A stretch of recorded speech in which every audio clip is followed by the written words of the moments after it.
Hello friends, welcome to Gayatri guides. तर आजच्या व्हिडिओमध्ये डिस्कस करूया आपण पॉक्सो ॲक्ट म्हणजे काय आहे. TET टेट कोणतीही एक्झाम आहे त्याच्यासाठी इम्पॉर्टंट आहे. डेट विचारली जाते कधी लागू झाला, तर 2012मध्ये हा ॲक्ट जो आहे तो लागू झालेला आहे, 14 नोव्हेंबर 2012. तर याचा जे काही लॉंग फॉर्म आहे तोही बऱ्याच वेळेला विचारला जातो. Protection of a children from sexual offence act 2012 म्हणजे काय, तर बाल लैंगिक अत्याचार प्रतिबंधक कायदा. लागू दिनांक दिलेले आहे. हा IMP क्वेश्चन आहे, 1 मार्क्ससाठी तुम्हाला बऱ्याच वेळेस विचारला जातो. मेन ऑब्जेक्टिव्स काय आहे किंवा उद्देश काय असणार आहे, 18 वर्षाखालील जे काही मुलं असतील त्यांच्यावर कोणत्याही प्रकारचा अत्याचार असू, मग लैंगिक असू, शोषण असू, त्यांना यांच्यापासून काय करणं, संरक्षण देणं, किंवा जे काही अपराध आहे, जे अपराध करणारे लोक असतील त्यांना कठोर शिक्षा देणं, हा त्याचा काय आहे, मेन उद्देश आहे. तर याची आपण प्रमुख वैशिष्ट्ये काय आहे ते बघूया. 1-2 वैशिष्ट्ये 2 मार्क्ससाठी आपल्याला S1चा जो काही पेपर आहे त्यामध्येही बऱ्याच वेळेला विचारलं जातं. तर पहिलं आहे बालक, चाइल्ड. ती मुख्य जी काय डेफिनेशन आहे ती काय आहे, पॉक्सोनुसार चाइल्ड कोण असणार आहे, 18 वर्षाखालील जे काही बालक असतील त्यांना चाइल्ड म्हणायचं आहे. 18 वर्षाखालील जे मोठे बालक आहेत त्यांना इथे चाइल्ड म्हणता येणार नाही आहे, ते पॉक्सो ॲक्टमध्ये राहणार नाही. 18 वर्षाखालील जे आहेत ते लोक, ठीक आहे, तेव्हा ते बालक. दुसरा कॅरेक्टरिस्टिक आहे लैंगिक अपराधाचे प्रकार. कोणते कोणते प्रकार आहे त्याच्यामध्ये, घुसखोरीसह लैंगिक अत्याचार करणं, नंतर आहे गंभीर परिस्थितीतील अत्याचार किंवा मग लैंगिक अत्याचार किंवा लैंगिक छळ आणि बाल अश्लीलतेसाठी वापर. म्हणजे काय की जी रॅगिंग वगैरे पद्धत असते कॉलेजमध्ये बऱ्याच ठिकाणी केली जाते, पण ती हाय लेवलची रॅगिंग, त्याला म्हणायचं आहे बाल अश्लीलतेसाठी वापर. तर अशा प्रकारचे त्याचे काय असणार आहे, टाईप जे आहे ते असणार आहे, ठीक आहे. थर्ड नंबरचं कॅरेक्टरिस्टिक बघूया, स्पेशल कोर्ट. ही प्रकरणे जी आहेत ती विशिष्ट प्रकारच्या न्यायालयामध्ये बऱ्याच वेळ वाजवली जातात किंवा बऱ्याच वेळ चालत जातात. जलद गतीने जी आहे ती सोडवली जातात, परंतु लॉंग प्रोसेस याच्यामध्ये असते. त्यानंतर आहे 4th नंबरचं बाल सुलभ प्रक्रिया. कोणती कोणती असते, मुलाची जी काही चौकशी आहे व्यवस्थितपणे इन्क्वायरी करणं गरजेचं आहे. मुलावर कोणत्याही प्रकारचा दबाव या ठिकाणी द्यायचा नाही आहे.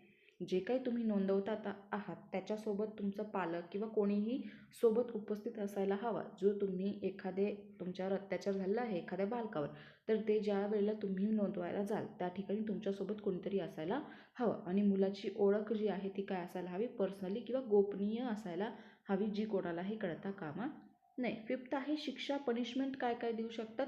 जे विद्यार्थ्यांवर किंवा ज्या बालकांवर सामान्य लैंगिक अत्याचार आहे त्याच्यासाठी 3 ते 5 वर्ष कैद आहे. घुसखोरीसह जो अपराध आहे त्याच्यासाठी 10 वर्ष किंवा जन्मठेप. गंभीर अपराधामध्ये मृत्यूदंड, काही अत्यंत जे काही गंभीर प्रकरणं असतात त्याच्यामध्ये मृत्यूदंडसुद्धा दिलेला जातो किंवा दिला जातो. बाल अश्लीलता जी आहे त्याच्यासाठी 7 वर्ष कैद या ठिकाणी असणार आहे. अशा प्रकारे पनिशमेंट आहे. 6 नंबरचा जो काही कॅरेक्टरिस्टिक आहे, मुलाच्या हक्काचे संरक्षण कशा प्रकारे करायचं आहे, तर त्याला सुरक्षित वातावरण जे आहे ते द्यायचं आहे. त्याचं जे काही एन्व्हायरमेंट आहे ते व्यवस्थितपणे देणं आहे. वैद्यकीय तपासणी जी आहे ती बिना म्हणजे 0 खर्चासहित त्यांची जी काही मेडिसिन किंवा मेडिकल ट्रीटमेंट जी आहे ती या ठिकाणी करणं गरजेचं आहे. कायदेशीर मदत त्यांना देणं गरजेचं आहे, हेल्प त्यांना करायची आहे. नंतर मानसशास्त्रीय किंवा समुपदेशन थेरपी ज्याला आपण म्हणू शकतो, त्या थेरपी या ठिकाणी त्यांना द्यायच्या आहे, ठीक आहे. त्यानंतर 7 नंबरचं कॅरेक्टरिस्टिक आहे रिपोर्ट करणे बंधनकारक. म्हणजे कोणत्याही बालकावर जेव्हा लैंगिक अत्याचार होतो त्याची माहिती मिळाल्यास कायद्यानुसार त्याच्यावर इम्पॉर्टंट आहे काय, रिपोर्ट करणं. काहीही तुमच्यावर झालेलं आहे, आपल्याला माहिती आहे अपराध करणारा जो असतो तो तर काय असतो, म्हणजे अपराध करणारा गुन्हेगार असतो, परंतु जो अपराध लपवतो तो त्यापेक्षाही मोठा गुन्हेगार असतो. म्हणजे काय, तर कोणत्याही प्रकारचं तुमच्यावर काहीही अत्याचार झालेला असो ती माहिती तिथे देणं, पोलीस स्टेशन असेल किंवा न्यायालयात माहिती देणं गरजेची आहे.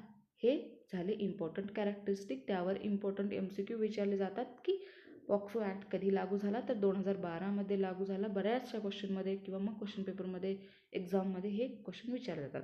कोणत्या बालकांसाठी आहे, तर 18 वर्ष बालकांसाठी हे असणार आहे. दिनांक काय आहे, तर 14 नोव्हेंबर 2012. हेही मोठ्या याच्यामध्ये विचारलं जातात. त्यानंतर अपराधासंबंधित पॉक्सो ॲक्ट कोणत्या अपराधासंबंधित आहे, तर लैंगिक अत्याचार जे आहे त्याच्या संबंधित आहे.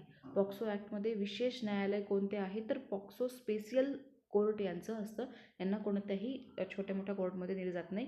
पॉक्सो स्पेशियल कोर्ट जे असतं ते या ठिकाणी आहे. कोणावर तक्रार करणे बंधनकारक आहे, तर याच्यावर लैंगिक जे काही मुलांवर लैंगिक अत्याचारावर झालेले आहे, अत्याचार जे झाले आहे त्या विद्यार्थ्यांना तक्रार करणं या ठिकाणी आवश्यक आहे. Thank you so much Gayatri guides. Video आवडला असेल तर लाईक शेअर सबस्क्राईब करायचं आहे.